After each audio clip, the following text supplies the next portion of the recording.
Hi, I'm Stefan, the BMW DIY guy. My project today is kind of less DIY and more demonstration. But this is a really important tool that you're going to be able to use for all the work you do yourself. Not only diagnostics and fixing things potentially on your car, but also coding.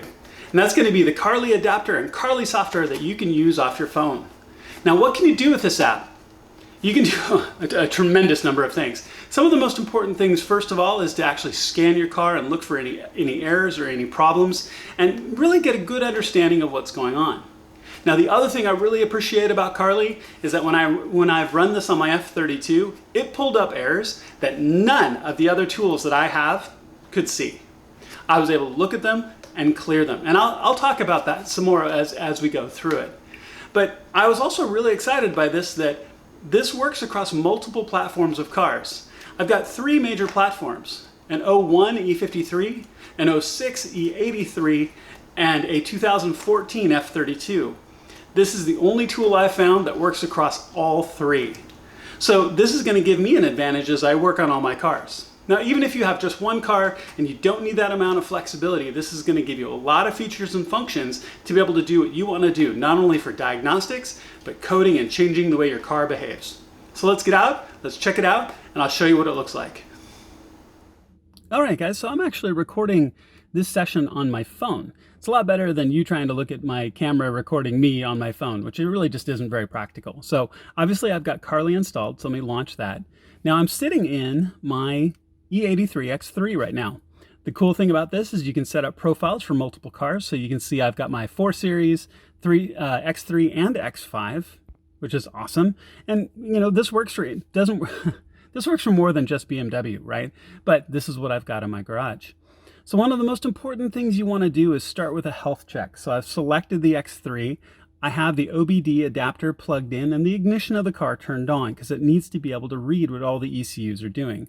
So obviously you can't see my hands as I'm selecting things, but I'm going to go to health check and I'm going to check for issues. So it's going to ask, are you connected first? So it's all plugged in, everything's turned on, Bluetooth on my phone is on. I'm going to hit connect. So this will take a moment or two, but this will make sure that it connect to your car and get your information. All right, so now it's going to come back and it's going to show you what of all the information it can pull. Now, one of the things that you want to start with always is going to be your health diagnostics. And we're going to check for issues. Now, we're going to get a false all clear here in just a second. Now, why I say that is because making sure that this was going to work before, I went through and scanned the car and cleared all the error codes.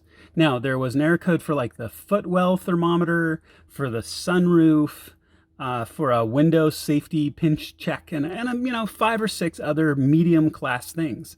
Now, what I almost always do when I'm working with these is when you scan your car, check for errors. Now, unless you've got a, bright red arrow that says don't, stop the car immediately, turn over, the sort of thing where you're going to need to take it to a shop immediately. If there are lots of strange and obscure errors, I almost always clear them all first. Now it's going to come back, and if you notice, and actually the air conditioning still shows as an error. That's good to know. So as you can see, the button at the bottom says clear issues.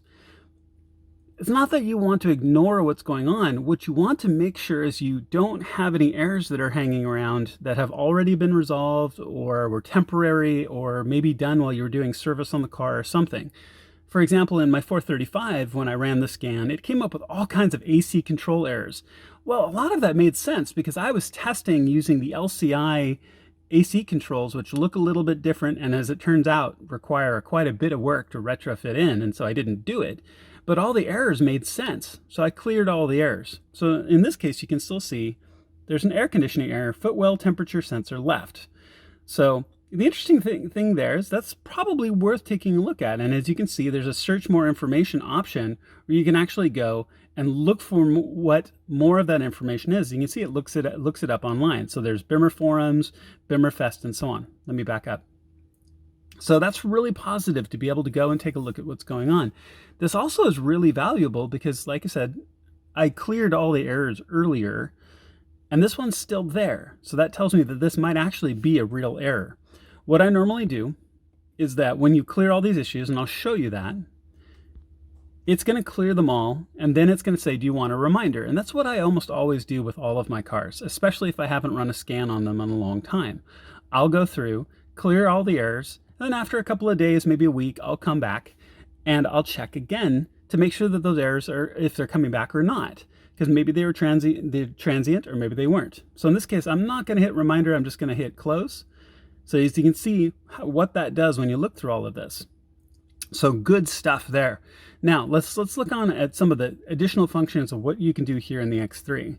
Now we can go to customizations. Now all the cars are going to be different in what you can customize depending on the options that are actually available in the car. I'll show you what we can do in the F32, which is going to be even more expansive because of the newer model of the car and the newer options of what you can do and change in your lights. So in this case, I'm going to say continue to customizations, and I'm going to say check. Okay, my battery's okay. Now, all of these things, don't go running around in your customization and just start making changes that you don't understand. I really want to stress that. So as you can see, it's going to make a backup of your coding, so hopefully you won't have a problem. I'm going to say okay. All right, so in this case, there are two modules here in the X3 that we can change. We can change the locking and comfort functions and lights. So we're going to look at lights. And this is actually reading the ECUs in the car themselves, the actual control units, on what they can or cannot do. Some of the advantage of this is that if your car supports LEDs, you can actually go in and change your LED settings here in the information. Because what that does, and let me read from the car, if you have an incandescent bulb and you put it in BMWs, it's going to give you a bulb error if you put it in an LED most of the time, because it's going to do a bulb check on it and it's not going to get the voltage back it expects. If it doesn't, then it's going to think the bulb is out and it's going to tell you it's out. So here you go. This is a great example of all the things you can do. Your side markers, your flash to pass, front light fog lights on with high beams. I really like that personally. I've got that configured on most of my cars, that if I flip on my high beams right here, as you can see, flip on my high beams, my fogs stay on. I think that's really important to me. You can change the timing of how all of your lights stay on in your car, and I'm going to scroll slowly here. As you can see, there's so many different options of what you can do. Now, this car doesn't have angel eyes, so that's actually not a valid option in this particular model. You can turn your side markers on and off. You can change your high beam voltage. Now, that can do, so high beam voltage monitoring. This is something you're going to take a look at, whether it's watching the voltage. So it may cause flickering in LED lights. That's as if you switched your bulbs. So this, as you look at your various different monitoring that you've got here, these are the places where if you switch them from incandescent to LED bulbs, you're going to want to change them. So lots of options here. I'm not going to go through every one because there are so many different options here. Turn signal voltage monitoring, for example, again, if you switch them to LEDs, side markers, high beams, turn signals, and so on. And as you can see, we can go on and on and on through the tail lights especially. So one of the things I want to do here with Carly, now that I have it with the X3, I want to do, especially on brake lights and the rest, I want to do a full LED conversion. LEDs are brighter, they come on quicker, they don't have that incandescent glow where they have to engage as the filament warms up.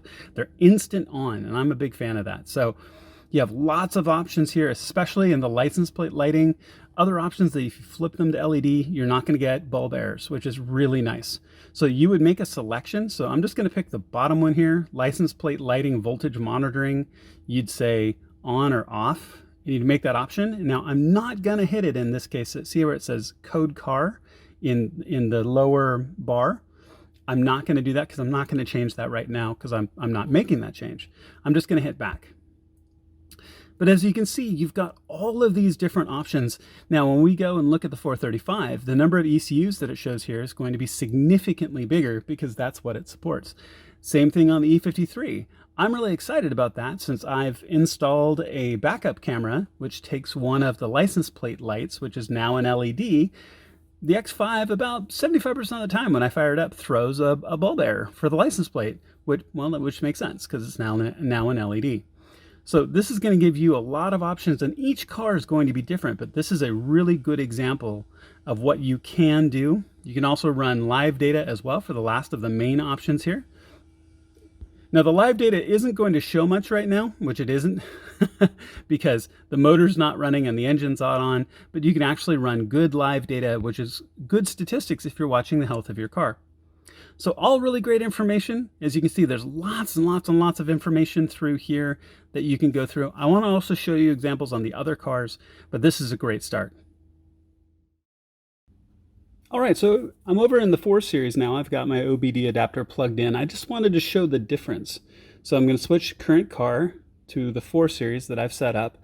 And one of the things I really like about Carly, and there you have a lot of options. As I mentioned earlier, there are a lot of programs out there and a lot of platforms you can use to code your car and make changes. But one of the things I really like about this and what I've been looking for is the ability to go across all 3 of my cars. I have an 01 E53, an 06 E83, and a 2014 F in here in my 4 Series and an F32. And this would even work with the new G Series if I ever had one or I had to do some work for someone. So a lot of different options. One of the things I wanted to show, and the difference between the E83 and the F, is the difference in coding and ECU modules. So let's connect to the car. All right, like I said, I've got it plugged in and I've got my ignition on, so it just takes a second here to connect. And you've got a lot of options here. And again, I want to caution, when you go into the coding, there's a lot of things you can do here, especially in F and G Series cars where you can get much deeper into the coding, and you don't want to necessarily change something you don't know what it is. There's a lot of resources out there for good information. Some of the options that we'll show here, and I'm just going to skim through the highest level because there are hundreds of options, but there are so many things there. Make sure you understand what you're changing before you're changing, or go look at the forums or go talk to folks and look at the various different things you can change. For example, in the deep coding, as I've mentioned in my Appen videos, if your F Series car had a 6.5-inch screen but supported the 8.8, your particular car just didn't have it, then you can actually go into the deep coding and actually change 2 values. So the car thinks it originally had a 8.8-inch screen, which with the Appen install going to 10.25, it removes the overlay and does some different things. So this is going to take a few minutes as it's reading all the different ECUs. Now, the E83 was much quicker and it came back with 2 ECUs that you can code. This is going to come back with a lot more, so this can take more time. The other thing I wanted to stress while we're here is if you really are getting into coding in your car, some of them you can do running, some of them you can't. But more importantly, almost all of them you can do with just your ignition on. But if you sit here for a long period of time, don't kill your car, especially if you're doing coding. You know, if you spent 45 minutes sitting in your car with the ignition on, and then you go to code something and it dies halfway through, that could be a problem, right? So throw on a trickle charger if you're going to be here for a while. All right, so as you can see, there's 10. So we're going to click OK. It says that there's all kinds of different combinations of things that we can do. So I'm going to click OK. So now, as you can see, these are just the highest level. These are just the actual ECUs themselves that it can read. Now, if we want to go into one of these, we actually need to then change it itself. So for example, let's go into Combi, which is your dashboard heads-up display. So let's go there, and it's going to read everything in that ECU. Okay. We're going to tell it it's going to back up the data, which is always good, but I'm always super careful. The other thing you can always do is just document any changes you've made. If you go into something, take some notes, put it somewhere. I changed this value to that value. Okay, if that makes sense. So it makes a backup of the value. So now, here we go. This is where in your F Series car, there's some really cool things you can do. You can look at all your different, so starting here from the top, digital speedometer off and on, correction for your speedometer off and on, and that has to do with it comparing against your GPS to the best of my understanding. So boot logo for dashboard. So if you go here and look at BMW, now if you notice, I want to show this. BMW, BMW I, M Performance, M3, M4, M4 GTS. Now this is really kind of cool. This is when you turn your car on, what the actual logo it's going to show. Now, sometimes with some of these, they're going to act a little strangely. I know that when I was working with some of these values before, I was trying to put an M Performance display on, and I'll show this here. So I'm going to select it. So I selected M Performance. As you can see right now, a couple of values down, it says boot logo for dashboard, M Performance.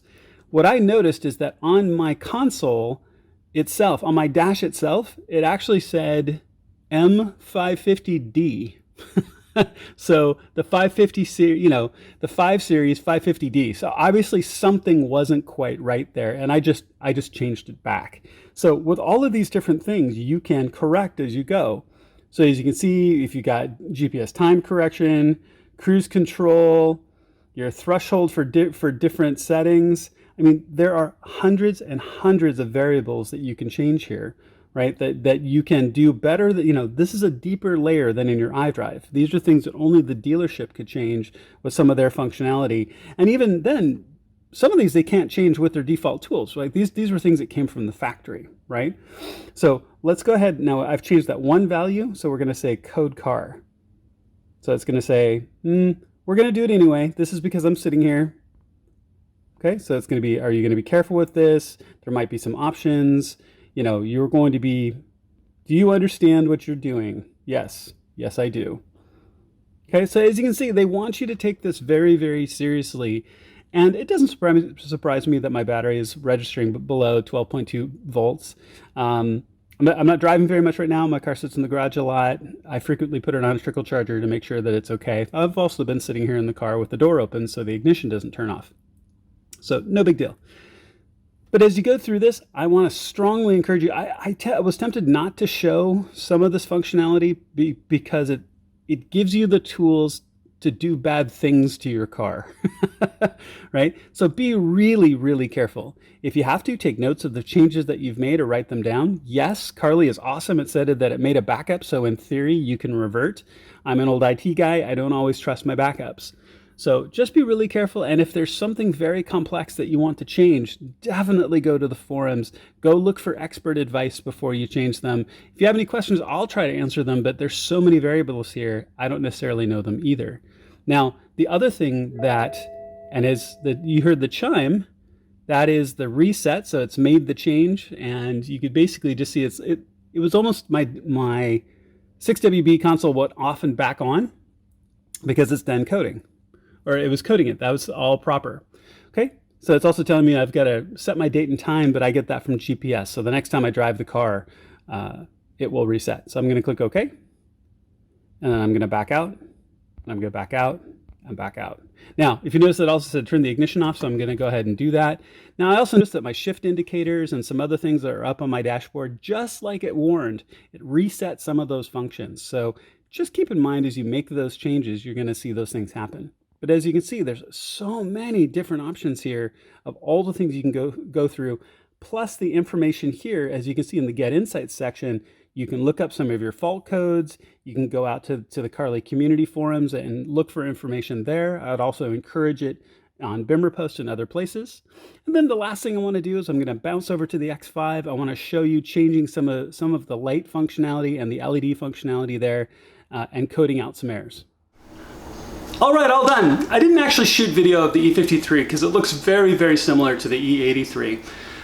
I'm really excited to have this tool, candidly, because this is going to enable me to be able to do other LED conversions and the like on both of the older E-Series cars, which is something I'm really looking forward to. I also am going to be able to use this tool across multiple other platforms, so as I work on other people's cars or do work for a friend, I can check them out. And if you have the full license for Carly, you could use this for anything. So I'm excited by this. Now, the other thing to keep in mind is that even if you have one car, you're like, look, I've just got one. I get it. But this is going to bring a lot of functionality for you to look for diagnostics, for updates, for doing your own work, and then your own coding as well. It wasn't all that long ago that getting your car coded was very expensive and took somebody with specialized software and skills and time to get it done. When I first bought my F32, one of the very first things I did is I took it to a local resource here to have it coded. He had to use his laptop, he had to use a bunch of software, it was all very confusing and very hard to do. Now, you plug in the Carly adapter, you pull out your phone, and you can make all these changes yourself. So in the long run, this actually will save you time and money and can allow you to customize your car for all the things that you want. Thank you for Carly for being a fantastic partner in this. Please make sure to click the alarm bell and the subscribe button, and everything I've described is in the links below.